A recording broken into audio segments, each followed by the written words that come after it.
Mais uma vez estou aqui para falar sobre ivermectina. Espero que essa seja a última vez aqui no canal.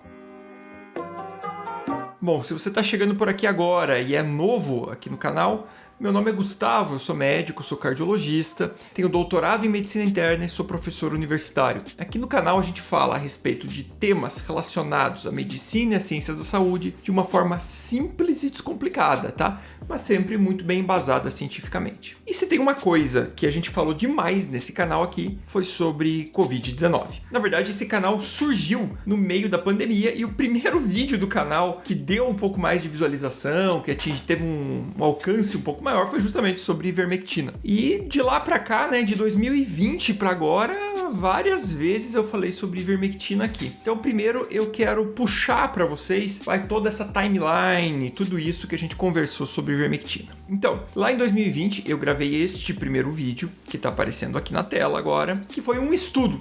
Sem pretensão, a hora que saiu um estudo lá falando de ivermectina na Covid, ninguém nem falava disso ainda. Porque gravei uma análise sobre esse estudo. Algumas semanas depois começou a pipocar essa história, apareceu um prefeito que tinha distribuído ivermectina para a cidade inteira. E então eu resolvi gravar o segundo vídeo, expondo qual que seria a lógica por trás disso e o que eram as evidências que nós tínhamos na época. Nesse vídeo eu expliquei que realmente em laboratório houve uma capacidade da ivermectina de inibir o vírus, né? De inibir o SARS-CoV-2, o vírus da Covid-19. Porém, essa dose era absurdamente alta, uma dose que nós não costumamos usar em pessoas. Expliquei isso naquele vídeo, a dose lá em cima para ter inibição no laboratório. E a dose que a gente usava não chegava nem perto daquilo. Então precisaria de doses muito altas. E também naquele vídeo eu ainda lembro que eu falei o seguinte: olha o perigo da gente sair dando medicação à torto e direita, os eventos colaterais são raros, mas eles podem acontecer. E eu ainda citei um exemplo na África, quando utilizaram ivermectina para uma indicação que existia mesmo, que era uma verminose lá, que aconteceram, poucos, mas aconteceram efeitos colaterais. Fechamos ali esse vídeo e de lá pra cá muita coisa aconteceu, né? Primeira coisa, começaram a surgir as tais meta-análises, né? Sites que condensavam toda a informação a respeito da Covid-19 e eu expliquei por que aquilo não poderia ser feito daquela forma. Como é feito uma meta-análise? Como que você junta vários estudos em um só? Gravei um vídeo explicando isso e peguei aquela meta-análise lá que o pessoal estava compartilhando, que era um site, não era nem um artigo publicado, e analisei ela. Tá aqui, ó, nesse vídeo aqui, se você quiser ver na sequência. E lá a gente tinha visto que todo o resultado potencialmente positivo da ivermectina era puxado por um trabalho. E esse trabalho era muito estranho. A gente até analisou ele nunca chegou a ser publicado. Sem surpresa nossa, alguns meses depois, esse trabalho foi despublicado da pré-publicação. Ou seja, ele não tinha sido publicado e ele saiu por suspeita de fraude naquela época. Não conseguiu se provar aquilo lá, o trabalho foi muito estranho, nunca foi publicado em nenhuma revista, tirou. Nesse meio do caminho, algumas meta-análises com metodologias mais sérias tinham sido realizadas, mas todas que tinham resultado positivo eram puxadas por esse trabalho. Então, tirando ele, a gente não tinha conclusão nenhuma nesse meio do caminho. Então, realmente, a gente ficava ainda às cegas. A gente tinha um monte de trabalho com qualidade horrível a respeito de ivermectina na Covid, tá? Que tinham resultados positivos, e a gente também tinha vários estudos com resultados negativos que também tinham qualidade muito ruim. Até que chegou um estudo do JAMA em 2021, no ano passado, que demonstrou não ter benefício para a ivermectina. Esse trabalho ele era randomizado, ele era placebo controlado, mas ele era pequeno e também não tinha um poder estatístico enorme e tinha sérias limitações. Inclusive, tem aqui no canal,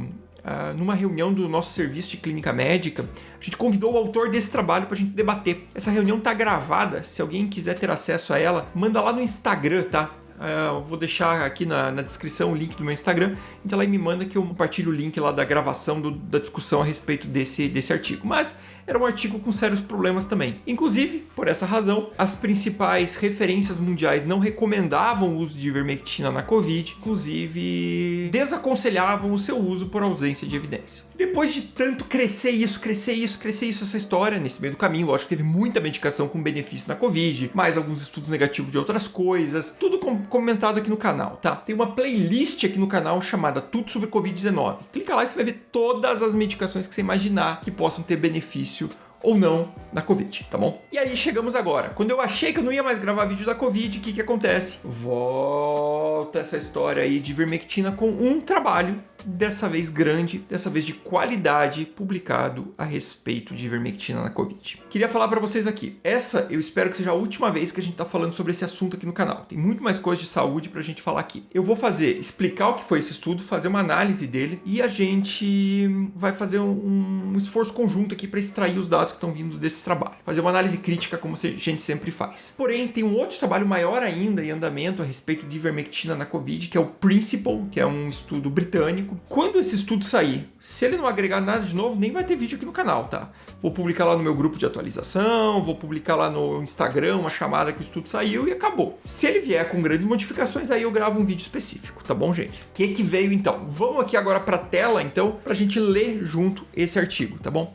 Fazer uma leitura dinâmica, mas com análise crítica. Então, a gente está aqui, ó, esse é o trabalho, né? O efeito do tratamento precoce com ivermectina em pacientes com Covid-19. Para quem não é familiarizado na área, esse aqui é o The New England Journal of Medicine, simplesmente a revista médica com maior credibilidade no mundo. Dificílimo um artigo publicado aqui, só trabalhos de alta qualidade, uma crítica bem pesada aí que eles fazem nos artigos de um modo geral. Primeira coisa que vale ressaltar, maior parte dos autores, olha o endereço deles aqui, ó, Belo Horizonte, Brasil.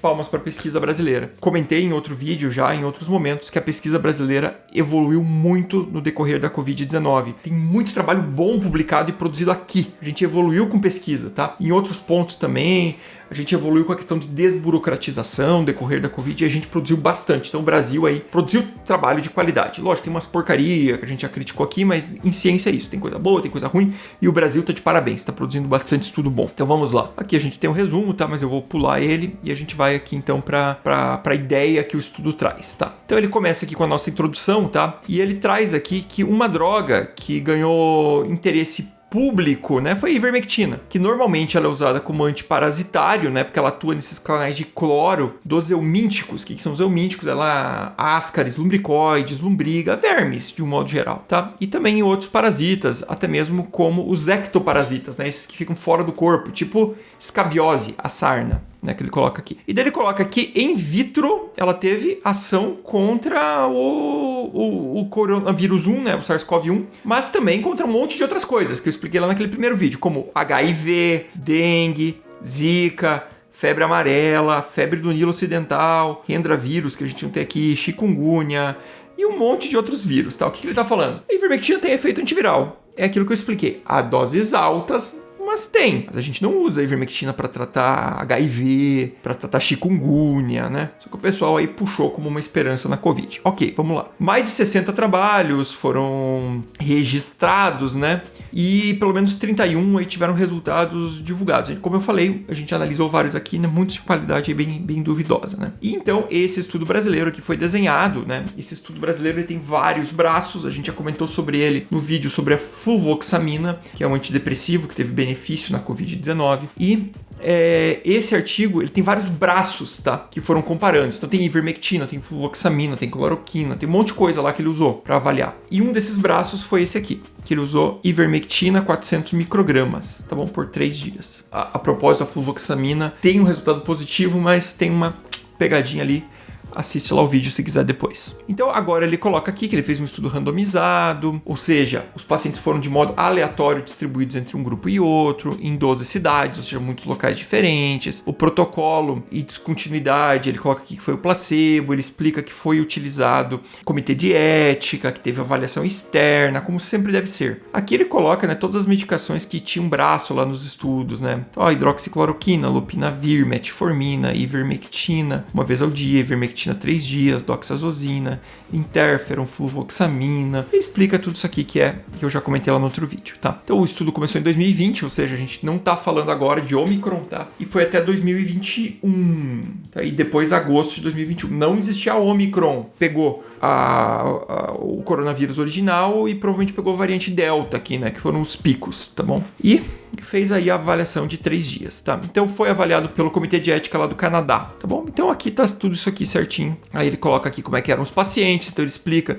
que tinha que ter mais de 18 anos, tinha que ter Covid com sintomas pelo menos nos últimos dias e tinha que ter ser um paciente de alto risco. Então veja, eles estão incluindo apenas pacientes de alto risco de complicações. Por que ele faz isso? Porque ele precisa de eventos, né? Ele precisa que muita gente do estudo tenha os eventos que ele quer. Porque se ele pegar lá um monte de gente que ninguém complicar nos dois grupos, ele não vai achar benefício nenhum. Então ele selecionou aqui os pacientes com um risco mais elevado. E aí sim, ele coloca aqui como é que foi para a randomização e tudo mais. Então, só para entender aqui, então, o paciente tinha que ter pelo menos 50 anos, diabetes, hipertensão, enfim, ele tinha que ser tabagista, obeso, ele precisava ter fatores de risco. Bom, então ele continua aqui, né, trazendo pra gente como é que foi feito a metodologia, a divisão, o acompanhamento dos pacientes. E aqui só é importante a gente colocar o que foi o outcome, né, que é o desfecho dele. Então, o desfecho dele foi o paciente ser hospitalizado nos 28 dias depois da randomização ou procurar um serviço de emergência por piora clínica e ficar lá por mais de 6 horas. Esse aqui é o desfecho primário. Então, o que é o desfecho do estudo? Ele quer ver se a ivermectina previne que o paciente seja internado ou que pelo menos ele não procure um serviço de emergência, tá? Importante é para desafogar, especialmente naquela época que os serviços estavam lotados, tá? Daí, como análise secundária, a gente vai ver mais para frente aqui, ele viu redução de carga viral, ele avaliou mortalidade, avaliou qualidade de vida, ele avaliou tudo o resto, tá? E aqui é bem importante, ó, o design do estudo ele foi feito, o estudo foi desenhado aqui com um plano de análise estatística, então, para ver o poder do estudo e desenhar quantos pacientes ele precisava, né? Qualquer bom estudo tem isso, que a gente chama de cálculo amostral. Ele avaliou aqui que, considerando que a ivermectina tivesse um benefício de 37,5, é um benefício razoável aí para a gente ter um impacto populacional, e para pegar aqui um poder estatístico de 80%, ou seja, que ele até foi conservador, ele calculou em 681 pacientes em cada grupo. Então, para detectar 37,5 de diferença estatisticamente significativo, precisa pelo menos 681 pacientes em cada grupo. E só isso aqui já torna ele o maior estudo de ivermectina na Covid, tá bom? Bom, vamos continuar aqui. Eu vou para os resultados, tá? Para não me estender muito. Então aqui é o desenho do estudo, tá? Ó, como é que os pacientes foram divididos. Então, ó, eles chamaram 10 mil pacientes para fazer a pesquisa, 6.952 foram excluídos. Por que eles foram aqui? Ó, 73 porque não aceitaram, não deram o termo de consentimento, 6.879 porque não eram elegíveis, ou ele não tinha fator de risco, ou ele era muito leve, tinha uma contraindicação à medicação. E no fim, 3.515 foram para lá, né? Desses daqui, 679 receberam ivermectina, 679 receberam placebo. E aqui os outros foram lá para aqueles outros grupos que a gente tinha de análise, certo? Então isso aqui que fechou. E aí a gente vem aqui então para a primeira coisa que a gente vê nos resultados sempre, que é a distribuição, né? Então, para eu garantir que o estudo ele é eficaz, eu preciso saber se os dois grupos são iguais. Vocês lembram de um estudo que eu analisei aqui sobre progesterona na Covid? Ele tinha doente grave num grupo e tinha doente não grave no outro. Isso não serve para nada. A gente precisa ter certeza que os grupos são iguais. E se a gente for ver, são muito parecidos. Idade média, 49, com desvio padrão parecido, percentual de paciente em cada idade, percentual de obeso quase igual nos grupos, tempo de sintomas. Então, praticamente são grupos homogêneos. E aí, a gente vai então aqui para análise. Aqui ele divide a análise em 3 grupos, tá bom? Vou te explicar o que é cada um desses. O intention to treat é a intenção para tratar. O que ele quer dizer aqui? São os pacientes que entraram no estudo. Se o paciente foi randomizado para placebo, ele vai ser contado como placebo. Se ele foi randomizado para ivermectina, ele vai ser contado como ivermectina. Ah, esse paciente parou de tomar o remédio. Ele abandonou no meio do caminho. Não interessa, ele é incluído naquele grupo. É vida real aqui. O que a gente vê? A gente vê aqui que houve uma incidência do evento primário, né, de 14,7 no grupo ivermectina e 16,3 no placebo. Opa, teve redução aí com a ivermectina, né? Quando a gente vai para análise estatística, e aqui ele utiliza a estatística Bayesiana, eu expliquei ela em outro vídeo já também, lá no vídeo do anticoagulação na Covid. Olha o que a gente vê aqui. Essa redução aqui, que ele encontrou aqui, ela pode ou não ser significativo. Ele engloba a unidade, né? Ou seja, o que for menos que a unidade, né? Então, 0,7, 0,8, 0,9, 0,95, etc. Então, o benefício aqui ele é 0,9, né? Ou seja, ele reduz um pouco, mas esse número aqui ele pode ser de 0,7 a 1,16. Ou seja, pode ou não ter benefício. O que isso quer dizer? Que não teve diferença estatisticamente significativa. Que não tem como mostrar que isso aqui não foi aleatório, tá? Quando ele vai para o Modified Intention to Treat, o que ele quer dizer? Aqui, ele inclui todos os pacientes, exceto aqueles que pararam de tomar 24 horas antes do desfecho. Então, ele foi internado e 24 horas antes ele tinha parado de tomar. Então, ele foi incluído também também, mas aqueles que pararam há mais de 24 horas, eles não eram incluídos. Não sei por que ele fez isso. Isso aqui não é algo habitual de estudo, mas também não deu diferença. E quando a gente vai pro per protocol, né, que é por protocolo, ou seja, aqueles que tomaram até o fim, a gente também não vê diferença estatisticamente significativa. Então, enfim, independente do perfil de análise, não tem diferença. Quando a gente desce aqui nas subanálises, né, naqueles outros desfechos, o que a gente vê? É velocidade de clearance viral, né, ou seja, eliminar o vírus, sem diferença estatisticamente significativa. 7º dia, tanto no terceiro. O terceiro até parece aqui na 7.4 a 10, mas sem diferença estatisticamente significativa. No dia 7, idêntico. Hospitalização, sem diferença estatística. Tempo de dias até a hospitalização dos que foram hospitalizados, sem diferença. Média de dias de hospitalização, sem diferença. Morte, sem diferença. Média de dias até recuperação, sem diferença. Necessidade de ventilação mecânica, quantos foram entubados, sem diferença. Basicamente nada teve diferença estatística, tá? Talvez o que chama um pouco a atenção aqui é que o número de adesão ao tratamento foi maior no grupo ivermectina do que no placebo, o que pode sugerir pra gente que o placebo teve mais efeito colateral que ivermectina. Oh, como isso, Gustavo?